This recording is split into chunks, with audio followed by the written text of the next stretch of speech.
The year was 2347, and humanity had been part of the Galactic Confederation for almost 200 years. 12 great species ruled the known galaxy together. They had ships that could cross the stars in days. They had weapons that could destroy moons.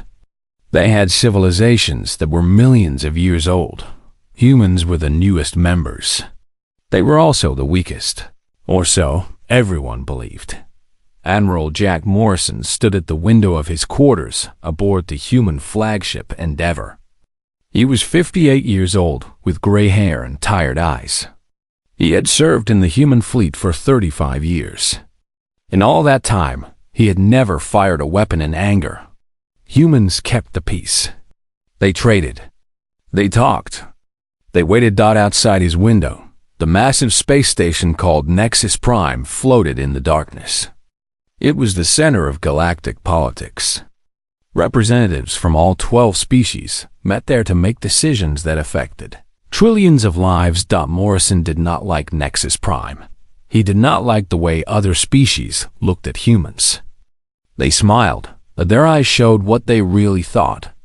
They saw humans as children playing at being adults. His communication device beeped.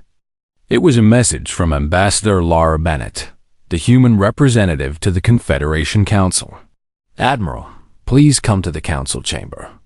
There is something you need to see." Morrison put on his uniform and made his way through the station. The halls of Nexus Prime were filled with aliens of every shape and size. Some walked on 2 legs like humans. Others crawled on many legs. Some floated through the air. All of them moved aside when Morrison walked past, but not out of respect. They simply did not want to touch him. He found Ambassador Bennett waiting outside the council chamber. She was 62 years old and had spent 30 years trying to earn respect for humanity among the stars. Her face looked tired, and Morrison could see anger in her eyes. "What happened?" he asked. "The Vakari," she said. "They blocked our trade proposal again. But that is not the worst part. Come inside." The council chamber was a massive round room with seats arranged in a circle. Each species had its own section. The human section was the smallest, pushed into a corner where it was hard to see or hear. At the center of the room stood Sovereign Crystal, the leader of the Vakari Dominion. The Vakari were insectoid creatures, standing 8 feet tall, with hard shells and 4 arms. They had conquered 7 species before joining the Confederation. They were proud of their strength and made sure everyone knew it. Crystal was speaking to the full council when Morrison and Bennett entered. His voice was harsh and clicking. "The humans ask for equal trading rights," Crystal said. "This is amusing. What do humans have to offer? They are weak. They are slow. They breed like vermin on their little worlds. Perhaps we should treat them as what they are." He turned his large black eyes toward the human section. His mouthparts clicked together in what passed for a smile among his kind. "Livestock," he said. "Livestock waiting to be claimed." The chamber fell silent. Morrison felt his hands form into fists. Beside him, Bennett stood perfectly still, but he could see her jaw tighten. The representatives from other species said nothing. Some looked away. Others watched with curious eyes, waiting to see what the humans would do. None of them spoke in defense of humanity. Crystal continued. "I propose that the council reduce human territory by half. They do not need so much space. Stronger species could make better use of it." "You cannot do that," Bennett said, her voice calm and steady. "We have rights under the Confederation Charter." Crystal made a sound that might have been laughter. "Rights are for those strong enough to keep them. What will you do, human? Fight us?" The chamber waited. Every eye was on Bennett. She did not shout. She did not threaten. She simply said, "I file a formal complaint against the Vakari Dominion for threatening language against a member species." "Denied," said the council chairman. "An ancient creature from a species called the Elderly." The Sovereign was merely expressing an opinion. The matter is closed. Bennett nodded slowly. She turned and walked out of the chamber without another word. Morrison followed her in the hallway. She finally spoke. They are planning something, Jack. The Verkari have been sending scout ships near our outer colonies. I have reports from 6 different systems. I know, Morrison said. My captains have seen them too. The Council will not help us. They are afraid of the Verkari. Morrison looked back at the chamber doors. Inside, the other species were already moving on to other business. Humanity had been insulted, threatened, and dismissed. No one cared. What do we do? Bennett asked. Morrison thought for a long moment. He thought about Earth and its green hills. He thought about the colony worlds where millions of humans were building new lives.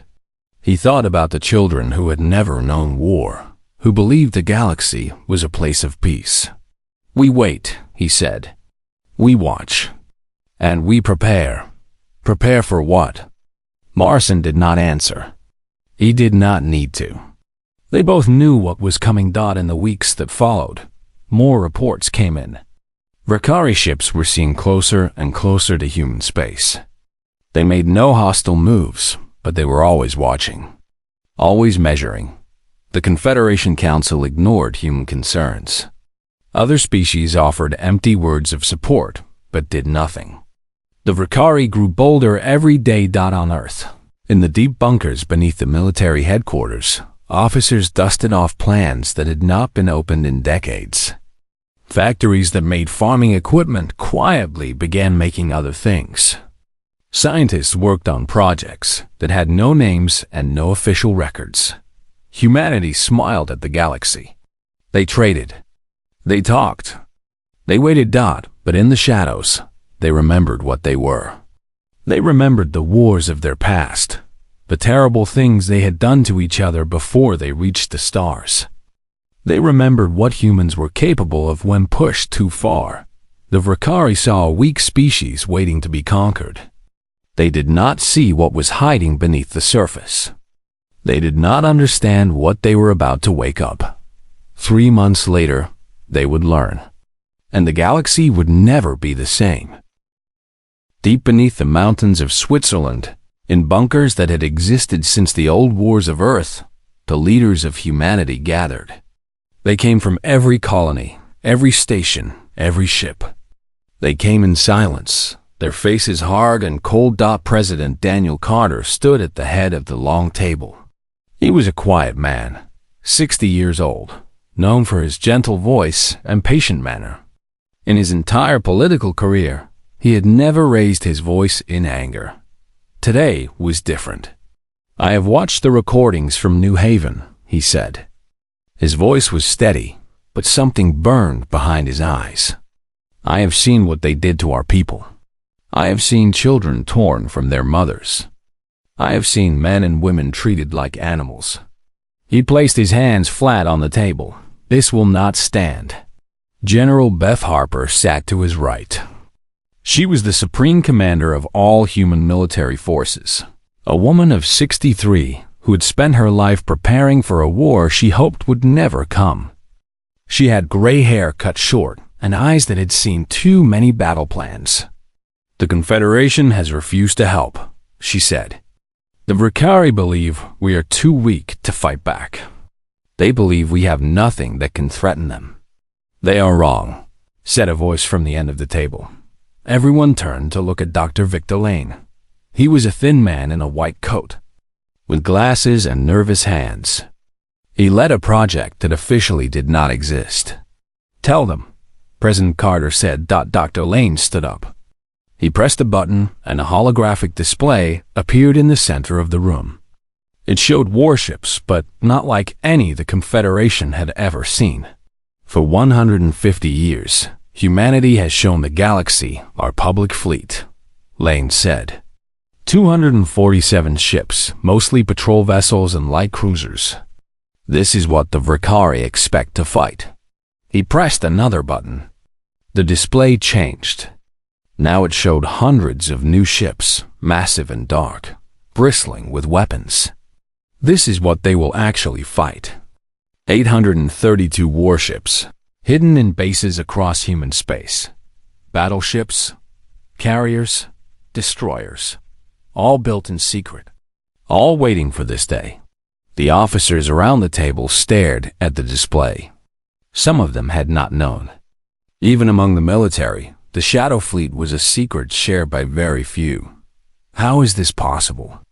asked one admiral. "The Confederation monitors our shipyards." "They monitor the shipyards they know about," Lane said. "We have been building in asteroid fields, in gas giant clouds, in places no one thinks to look. We learned to hide our strength because we knew this day would come." General Harper spoke next. "The ships are only part of it. Show them the weapons, Doctor." Lane pressed more buttons. New images appeared. Strange devices, unfamiliar technology. "Gravity manipulation systems," he said. "We can create localized gravity wells strong enough to crush a warship like paper. Quantum disruption missiles that ignore shields and armor. Neural scramblers that shut down the nervous system of any organic crew. And more, much more." "Where did this come from?" asked another officer. "From us," Lane said simply. "From human scientists working in secret for generations. The galaxy thinks we are primitive. They think we are children. They do not know what we are capable of because we have chosen not to show them." President Carter stood up again. "The question now is simple. What do we do?" The room was silent for a moment.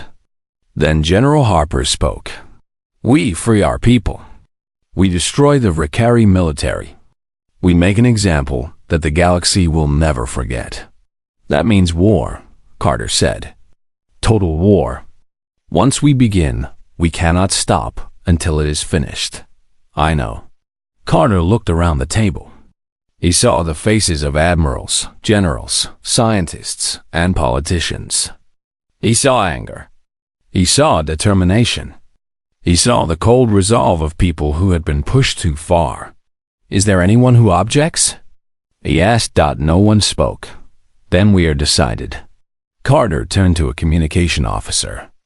"Prepare a broadcast to all human territories. Every colony, every ship, every station. I will address our people." 1 hour later, President Daniel Carter appeared on every screen in human space. Billions of people stopped what they were doing to watch. "My fellow humans," he began. "Today, I speak to you not as a politician, but as a father, a brother, a son. I speak to you as someone who has seen what was done to our people on New Haven." His voice was calm, but there was iron beneath the words. "The Ricari attacked a peaceful colony. They killed our governor. They enslaved our families. They took our children and put them in chains. They did this because they believed we were weak. They believed no one would stop them. They believed we would do nothing." He paused, and when he spoke again, his voice was harder. "They were wrong. Today, I am announcing the activation of the Human Defense Initiative. Our full military strength, hidden from the galaxy for generations, is now being deployed. We are not asking the Confederation for help. We are not asking for permission. We are going to free our people, and we are going to teach the Ricari what it means to attack humanity." He leaned forward, and his eyes seemed to look directly at every person watching. "To the people of New Haven, hold on. We are coming. To the Ricari, you have made a terrible mistake. You thought we were livestock. You will learn the truth. To the rest of the galaxy, watch closely. Remember what you see, and know that humanity will never be threatened again." He straightened up. "They took our children. There will be no negotiation.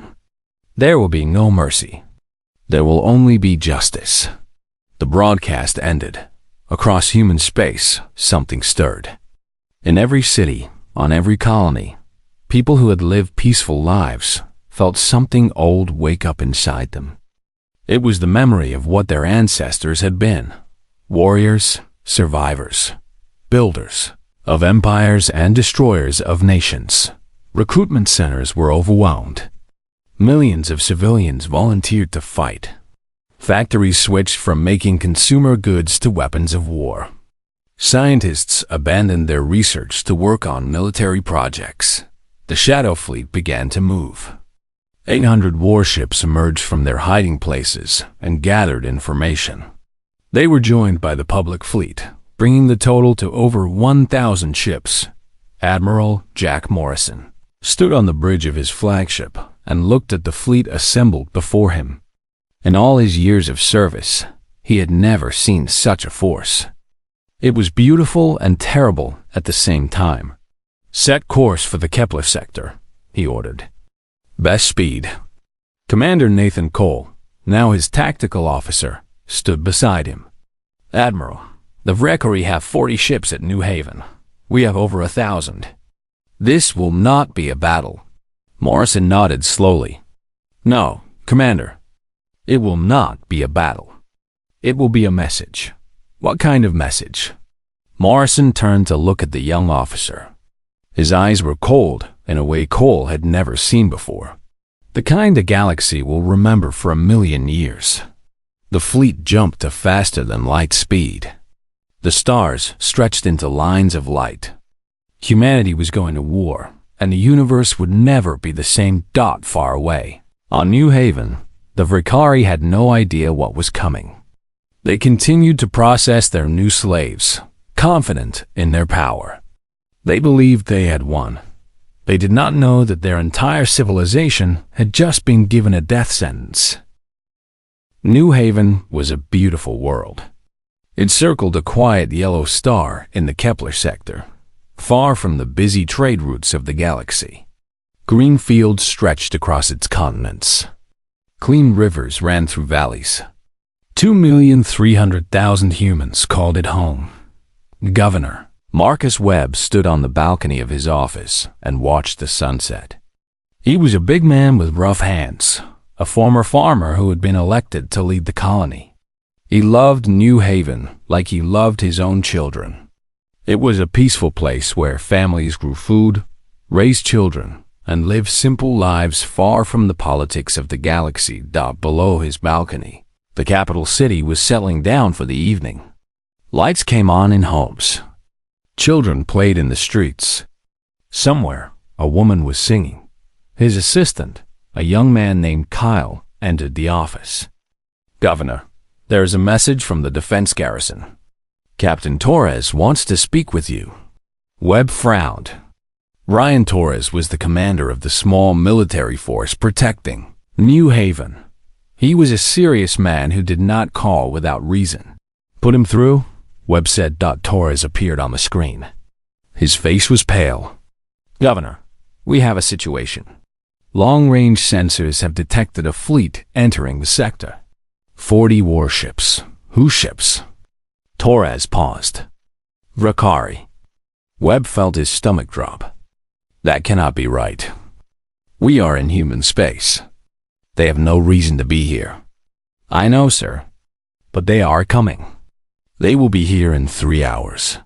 Webb tried to stay calm. "Have you contacted Earth?" "I sent a distress signal the moment we saw them. But even at fastest speed, help is 7 hours away." Webb closed his eyes. 7 hours. Whatever happened in the next few hours, his people would face it alone. "Wake everyone up," he said. "Get the civilians to the emergency shelters." "Do what you can, Captain." Torres nodded. "Yes, sir. God help us all." The screen went dark. 3 hours later, the Valkyrie fleet arrived. 40 warships blocked out the stars above New Haven. Each ship was massive, covered in weapons and armor. Against them, Captain Torres had exactly 12 patrol ships and 200 soldiers. Torres knew he could not win, but he could buy time. "All ships, engage the enemy," he ordered. "Make them pay for every inch." The human patrol ships charged toward the Valkyrie fleet. They fired everything they had. Missiles streaked across the darkness. Energy beams cut through space. For a few brief minutes, The tiny human ships fought with everything they had. The Vakari destroyed them in less than 20 minutes. Torres died with his crew, still firing as his ship broke apart. On the ground, Governor Webb watched the lights in the sky as human ships burned and fell. He was standing in the main square of the capital city with thousands of his people. They had nowhere to run. The Vakari landing ships came down like metal rain. Thousands of insectoid soldiers poured out into the streets. They did not shoot at first. They simply surrounded the humans and waited. A transport ship landed in the main square. The doors opened, and Sovereign Crickstill himself stepped out. He looked at the humans gathered before him with those cold black eyes. "I am Sovereign Crickstill of the Vakari Dominion," he said. "This world now belongs to us. You belong to us." Governor Webb stepped forward. His legs were shaking, but he kept his voice steady. "You have no right to be here. This is human territory. The Confederation will not allow this." Crickstill made that clicking sound that was his laughter. "The Confederation does nothing. They are afraid. No one is coming to save you. Then what do you want from us?" "Want?" Crickstill tilted his head. "I want to show the galaxy what happens to weak species. You will serve us now. Your people will work in our mines, our factories, our farms. Those who obey will live. Those who do not will die." Webb looked at the frightened faces around him. Mothers holding children. Old men standing proud even in fear. Young people with their whole lives ahead of them. "These are good people," Webb said. "They have done nothing to you. Please, let them go." Crickstill stepped closer to Webb. His forearms hung at his sides. His mouthparts clicked slowly. "You beg for them. That is good. Weak species should beg." He reached out with one arm and grabbed Webb by the throat. He lifted the governor off the ground as easily as lifting a child. "But I want the galaxy to see something else," Crickstill said. "I want them to see that humans have no protector. No one will avenge them. No one will remember them." He snapped Webb's neck with a single twist. The governor's body fell to the ground. A woman screamed. Children began to cry. The Vakari soldiers moved in, separating the humans into groups. Men in one group, women in another. Children pulled from their parents' arms. In the chaos, a woman named Dr. Claire Dawson grabbed 3 children and ran. She was a scientist who studied animals on New Haven. She knew the land. She knew where to hide. She led the children through back streets and down into the agricultural tunnels beneath the city. These tunnels were used to store food and supplies. They went deep underground. Others followed her. Over the next few hours, nearly 200 people found their way into the tunnels. They hid in the darkness while above them, the Vakari took control of their world. Through cracks in the tunnel walls, Claire could hear what was happening above. She heard screaming.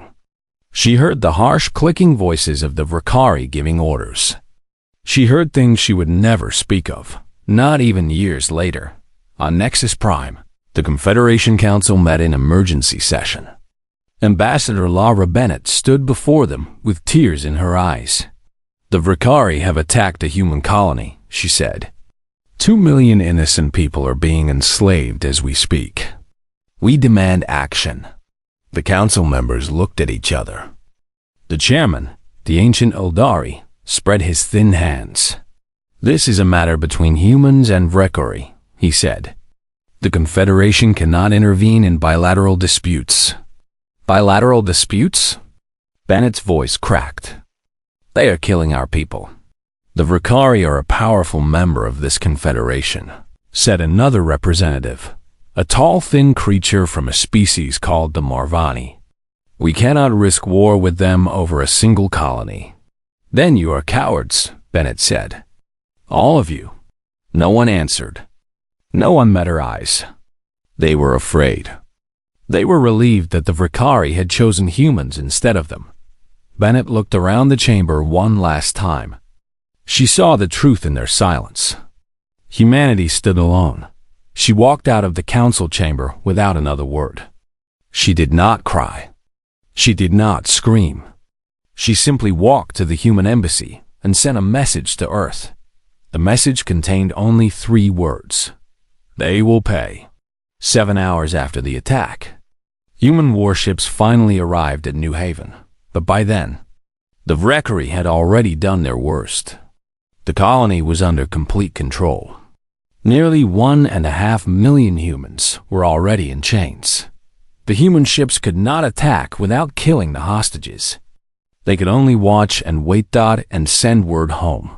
When Earth received the full report, when the leaders of humanity saw what had been done to their people, something changed. Something old and dark woke up in the heart of humanity. The Vrekari had made a terrible mistake. They thought they were attacking livestock. They were about to learn what humans really were. The human fleet arrived at New Haven like a storm of metal and fire. Over 1,000 warships dropped out of faster-than-light speed and spread across the sky. The Vrekari fleet of 40 ships suddenly looked very small. Admiral Morrison stood on his bridge and opened a communication channel to the Vrekari commander. This is Admiral Jack Morrison of the United Human Fleet. You have 1 hour to Wyatt. Release all human prisoners and surrender your ships. If you do not comply, you will be destroyed. The Vrekari commander was a warrior named Krath, who had served under Sovereign Crystal for 30 years. He looked at the human fleet on his sensors and laughed. You cannot attack us, he said. We have your people. If you fire, you will kill them too. 1 hour, Morrison repeated. That is all the time you have. Krath cut the communication. He turned to his officers. These humans are fools. They will not risk their own people. Signal Sovereign Crystal. Tell him the humans have arrived but cannot act. The message was sent. Krath waited, confident that the humans would do nothing. He was wrong. Exactly 1 hour later, the human fleet moved. But they did not fire their main weapons. Instead, small fast ships raced toward the Vrekari fleet. These ships carried no guns, only strange devices on their hulls. What are they doing? Krath demanded. Before anyone could answer, the devices activated. Neural scramblers sent invisible waves across the Vrekari ships. Every Vrekari soldier, every officer, every crew member felt their minds go blank. They collapsed where they stood, unconscious but alive. In minutes, the entire Vrekari fleet was silent. The ships drifted in space, their crews sleeping. All ships move in, Morrison ordered. Boarding parties. Prepare to secure enemy vessels. Human soldiers in combat armor flew across the gap between ships. They cut through airlocks and moved through the silent Vrekari vessels. They found thousands of enemy soldiers lying on the floor, breathing but unable to move. They did not kill them. They locked them in cargo holds and took control of the ships. On the ground, the situation was different. The neural scramblers had a limited range and could not reach the planet's surface from orbit. The Vrekari soldiers holding New Haven were still awake and still armed. Commander Nathan Cole led the ground assault. His shuttle dropped through the atmosphere with 3,000 human soldiers behind him. They landed in the fields outside the capital city. The Vrekari came to meet them. Thousands of insectoid warriors charged across the open ground, their weapons firing. They expected the humans to fall back, to hide, to show the weakness that all species showed against the Vrekari. The humans did not fall back. Cole raised his rifle and gave a single order: forward. The human soldiers advanced into the Vrekari fire. They moved as one unit, covering each other, never stopping. For every human that fell, 10 Vrekari died. Human weapons cut through Vrekari armor like it was paper. Human soldiers fought with a cold fury that the Vrekari had never seen. The battle for New Haven lasted 6 hours. When it was over, Every Vakari soldier on the planet was either dead or captured. Human losses were 412. Vakari losses were over 8,000. Cole led his soldiers into the capital city. They moved through the streets, searching for survivors. What they found changed them forever. The Vakari had built camps on the edge of the city. These camps held the human colonists who had been captured. Men were forced to work until they collapsed. Women were kept in separate buildings. Children were taken somewhere else entirely. Cole entered one of the camps and stopped walking. His soldiers stalked behind him. No one spoke. The things they saw in that camp would haunt them for the rest of their lives. They found people who had been treated worse than animals. They found bodies of those who had not survived. They found survivors who could not speak, could not look anyone in the eyes, could barely stand, and they found the children. Could barely stand. 347 children, kept in a cold building with no food and little water. The Vakari had been preparing to ship them to their homeworld as slaves. Cole knelt beside a small girl who could not have been more than 6 years old. She looked up at him with empty eyes. "Are you here to help us?"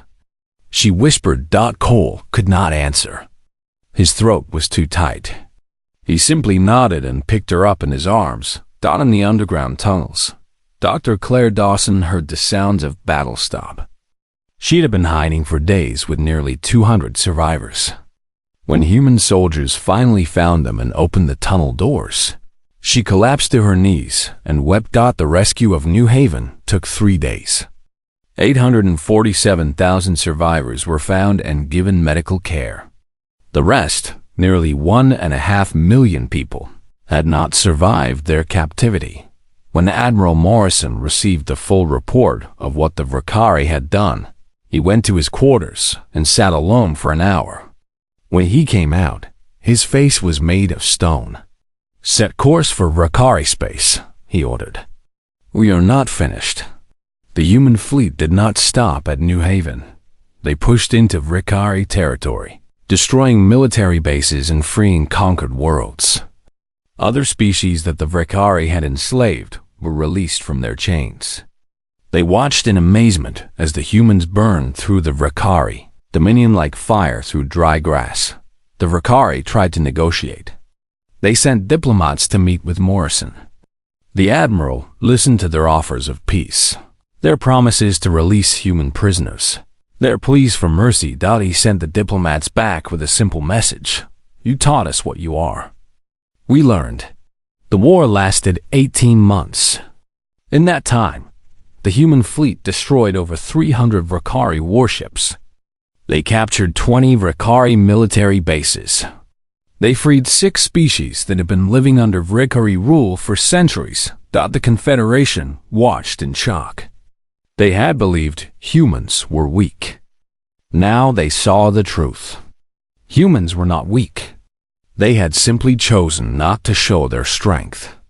When they finally decided to fight, they were terrifying. Sovereign Crixtel fled to the Vakari homeworld as his empire collapsed around him. He believed his homeworld was safe.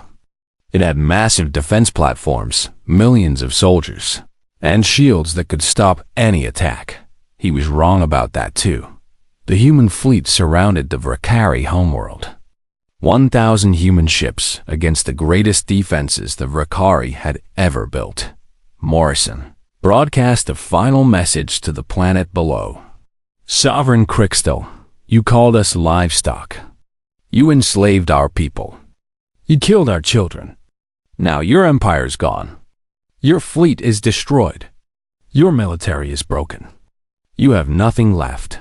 He paused, letting his words sink in. "We are not here to destroy your world. That would be too easy. That would be mercy. We are here to teach you what you taught our people on New Haven. Surrender now, and your people will live. Fight, and we will come down there and finish this face to face." Crixtel did not surrender. He ordered his forces to fight. The human fleet did not bombard the planet from space. Instead, they landed ground forces. 500,000 human soldiers dropped onto the Vakari homeworld and began to advance. The Vakari fought for every inch of their world. They were warriors, after all.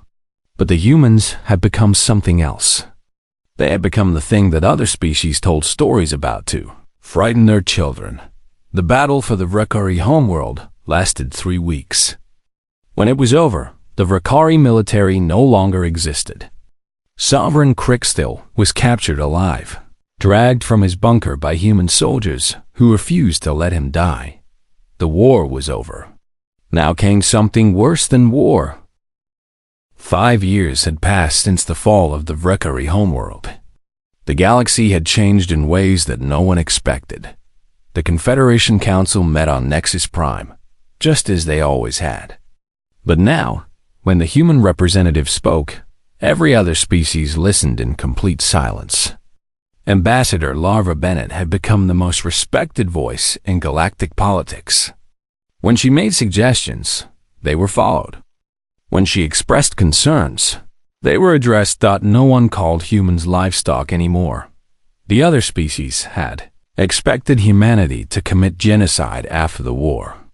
They expected the humans to burn the Vakari homeworld, to kill every last member of that species, to wipe them from existence. That was what the Vakari would have done. That was what most species would have done. The humans did something far worse. On the Vakari homeworld, life continued. The planet was not destroyed. The cities were not burned. The Vakari still lived in their homes, walked their streets, raised their children. But everything else had changed. The Vakari military was completely destroyed. Every weapon was taken. Every warship was melted down. The Vakari were forbidden from ever building another military force. Human administrators watched them constantly to make sure they obeyed. The Vakari government was dissolved. Their leaders were removed from power. Human officials now made all important decisions about their world. The Vakari had no say in their own future, but the humans did not stop there. In Vakari schools, the children learned a new history. They learned about every species the Vakari had conquered. They learned about every atrocity their ancestors had committed. They learned about New Haven in terrible detail. They were taught to feel shame for what their species had done. The old stories of Vakari glory were banned. The statues of Vakari heroes were torn down. The holidays celebrating Vakari conquests were replaced with days of remembrance for their victims. The Vakari economy was restructured. A large portion of everything they produced went to pay reparations to the species they had harmed. Human survivors of New Haven received payments for the rest of their lives. The freed species received money to rebuild what the Vakari had destroyed. Sovereign Crickstill was not executed. The humans wanted him alive. They put him on trial before the entire galaxy. The trial lasted 6 months. Every order he had given, every atrocity he had approved, every word he had spoken was examined in public. He was forced to testify about his own crimes. He was forced to watch recordings of what his soldiers had done on New Haven. When the trial ended, he was found guilty of crimes against sentient life. His sentence was not death. Death would have been too easy. Crickstill was placed in a small cell on a human station. Every day, for 8 hours, he was required to watch educational videos about human history and culture. He watched stories of human suffering. He watched programs about human families, human children, human love. He was forced to understand the people he had tried to destroy. He would spend the rest of his natural life in that cell. He would die there, old and alone, surrounded by images of the species he had called livestock. The effect on Vakari society was devastating. Not from violence, but from despair. The proud warrior culture that had defined them for millions of years was gone. Their children were taught that their ancestors were monsters. Their adults had no purpose without war. Birth rates collapsed. Many Vakari simply stopped having children. What was the point?